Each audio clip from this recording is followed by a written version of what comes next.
बिहार के मुख्यमंत्री नीतीश कुमार ने सोमवार को ममता बनर्जी से मुलाकात की, तो दूसरी तरफ विपक्षी एकता का ढोल बजा रहे शरद पवार ने महाविकास अघाड़ी को लेकर वो कितने अश्योर हैं इसको लेकर बयान दिया।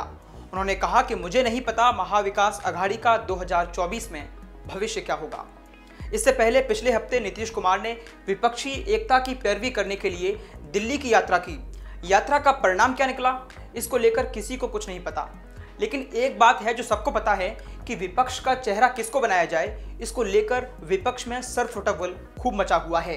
नीतीश या फिर ममता, शरद पवार या फिर केजरीवाल, किसको मोदी के खिलाफ सियासी महाभारत में विपक्ष के रथ का सारथी बनाया जाए इसको लेकर कोई भी एक राय विपक्ष नहीं बना पा रहा है। आलम तो यह है कि ममता बनर्जी से मिलने बंगाल पहुंचे नीतीश कुमार वहां से भी खाली हाथ लौटे हैं, ऐसी खबरें सामने आ रही हैं। लेकिन पिछले सप्ताह जब विपक्ष की दिल्ली में बैठक हुई तो उसके बाद कांग्रेस नेता राहुल गांधी ने ट्वीट किया, भारत के लिए हम एक साथ खड़े हैं, हम एक साथ लड़ेंगे। लेकिन क्या वाकई विपक्ष एक साथ खड़ा है? विपक्ष की गहमा गहमी को लेकर ये भी सवाल उठते हैं कि क्या मोदी के खिलाफ लड़ाई में साथ आने के ख्वाब देख रहे विपक्ष का कारवां अब लुढ़कने लगा है? इस एकता का स्वरूप क्या होगा इसको लेकर भी कई सवाल खड़े होते हैं। अगर मैं बात करूं अपने मेरे खुद के अनुभव की, तो मेरे अनुभव में ऐसे विपक्षी महागठबंधन हमेशा अनुकूल परिणाम नहीं देते हैं। इसके अलावा एक सवाल ये भी है कि क्या अन्य राज्यों में अलग तरह का समन्वय बनकर उभरेगा? विपक्ष के सामने एक बड़ी चुनौती ये भी है कि इन विरोधाभासों के बीच एक सामान्य लक्ष्य को प्राप्त कैसे किया जाए। लेकिन जिस तरह से सियासी हालात बन रहे हैं उनमें क्या ये हो सकता है, ये संभव है, इसको लेकर अलग अलग राय हैं। सियासी पाठशाला में आज इसी मुद्दे पर चर्चा होगी। नमस्कार, मेरा नाम है ऋषि नौपुत्रा और आप देखना शुरू कर चुके हैं हमारी खास पेशकश सियासी पाठशाला। आपको बता दें कि बिहार से लेकर देश की सियासत में नीतीश कुमार के समर्थकों का मानना है कि वो राष्ट्रीय भूमिका निभाने के लिए तैयार हैं, क्योंकि पिछले 18 वर्षों के दौरान बिहार के मुख्यमंत्री के रूप में अनुभव होने के अलावा वंशवादी राजनीति या भ्रष्टाचार के आरोपों के बिना उनके पास एक केंद्रीय मंत्री के रूप में भी एक अच्छा अनुभव है।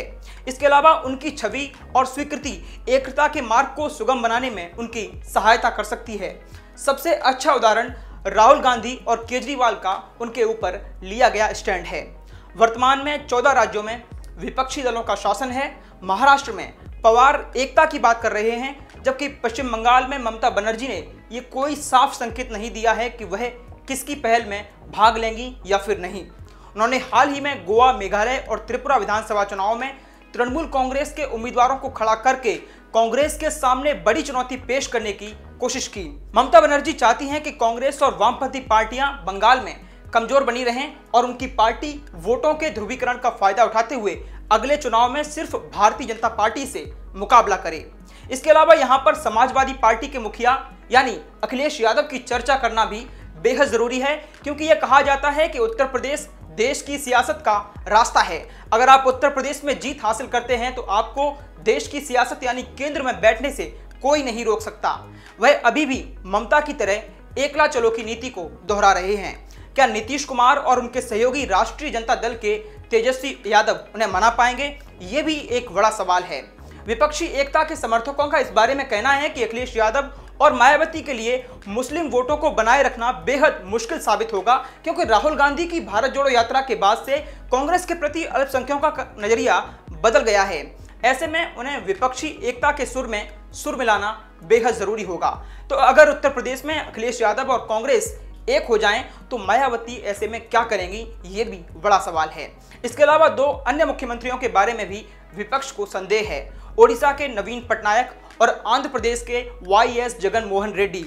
इन दिग्गजों की नीति ये रही है कि केंद्र में जो भी रहे उसके साथ बने रहें। फिर तेलंगाना के के चंद्रशेखर राव हैं, जिन्होंने कांग्रेस और भाजपा दोनों पर सियासी युद्ध की घोषणा कर दी है। ये 3 राज्य सामूहिक रूप से 63 लोकसभा सीटों का योगदान देते हैं। इसके साथ ही विपक्ष के सामने इस समय अहंकार का मुद्दा भी एक बड़ा मुद्दा है। नीतीश कुमार और शरद पवार एक ही भाषा बोलते हुए दिखाई दे रहे हैं। अगर ममता बनर्जी कल इस क्लब में शामिल होती हैं तो प्रधानमंत्री का पद का दावेदार कौन होगा, इसको लेकर भी कोई राय नहीं बन पाई है। कौन होगा संयुक्त प्रगतिशील गठबंधन का संयोजक? सोनिया गांधी ने स्थापना के समय ही इसके संयोजक के रूप में कार्य किया है। स्वास्थ्य संबंधी चिंताओं के कारण वो इस्तीफा देने को तैयार हैं। मीडिया रिपोर्ट्स तो ये भी बताती हैं कि राहुल गांधी प्रधानमंत्री पद के लिए दौड़ना पसंद नहीं करेंगे। अब यह बड़ा सवाल उठता है कि क्या गांधी परिवार के बलिदान के बावजूद ये तीनों दिग्गज एक समझौते पर पहुंच पाएंगे या फिर नहीं। चलिए बात करते हैं एनडीए की। इसमें भाजपा सबसे मजबूत पार्टी है। भाजपा ने बीते कई सालों के दौरान भारतीय राजनीति में एक नया चुनावी मानदंड स्थापित किया है। बीजेपी ये बखूबी जानती है कि कैसे विपक्ष की अगली चाल का अंदाजा लगाया जाए। अगर आप तेलंगाना में प्रधानमंत्री के हालिया बयान पर विचार करें तो आप ये पाएंगे कि वहां पर उन्होंने 14 विपक्षी दलों पर निशाना साधते हुए कहा था कि भ्रष्ट पार्टियां कोर्ट गईं ताकि उनको भ्रष्टाचार की फाइलें ना खुलें, लेकिन वहां भी उन्हें बड़ा झटका लगा। केंद्र पर जांच एजेंसियों के शोषण का आरोप है, इसलिए पीएम मोदी ने हाल ही में कहा कि केंद्रीय जांच ब्यूरो और प्रवर्तन निदेशालय के डर से भ्रष्ट पार्टियां एक साथ आ गई हैं। उनका मतलब साफ है, किसी भी एकता से पहले भगवा दल विपक्ष को बदमाशों की जमात के रूप में पेश करना चाहता है। राहुल गांधी सरकार पर चीन की आक्रामकता के आगे घुटने टेकने के आरोप लगाते रहे हैं। इसके संदर्भ में शाह की अरुणाचल प्रदेश में किबिथु की यात्रा और वहां पर रात बिताना, चीनी की आपत्तियों के बावजूद भी उनको नजरअंदाज करना एक सकारात्मक संदेश देने के लिए राजनीति में इस्तेमाल किए जाने वाले प्रतीकात्मक इशारे हैं। विपक्षी एकता के समर्थकों को बेशक पीएम मोदी के करिश्मे और बीजेपी की चुनावी मशीन का विरोध करने के लिए कुछ ठोस मुद्दों की तलाश करनी होगी। कुछ लोगों का मानना है कि पिछले आम चुनाव में बीजेपी को केवल 37.7% वोट मिले थे।